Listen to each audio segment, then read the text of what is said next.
সুপ্রিয় দর্শক, আমরা এখন আলোচনা করব একটা বাতের রোগিণী নিয়ে। এনার নাম হচ্ছে সফুরা। এনার বয়স হচ্ছে ৮০ বছর। আঘাত লাগার কারণে এনার গিরার মধ্যে পানি জমে যায়, তো সেখান থেকে 30 ml 30 গ্রামের মতো পানি ইঞ্জেকশন দিয়ে ডাক্তাররা ওনার পা থেকে বের করে নেয়। সেই থেকে ওনার কষ্টগুলো আরও অনেক বেশি বেড়ে যায়। এই পেশেন্ট থেকে আমরা যেই যে সিমটমগুলো পেলাম সেটা হচ্ছে পেশেন্ট প্রচুর পরিমাণে গরম কাতর,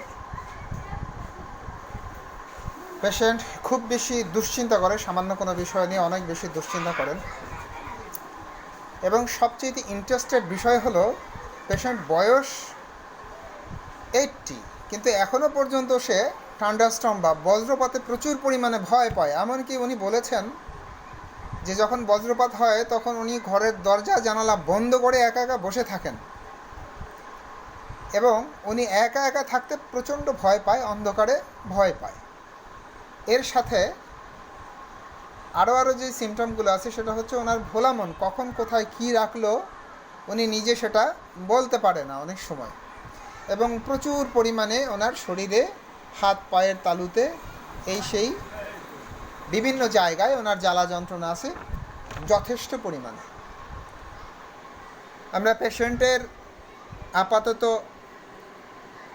একটা ভিডিও ফুটেজ দিলাম। ঠিক 2 মাস পরে পুনরায় আমরা দেখাবো পেশেন্ট।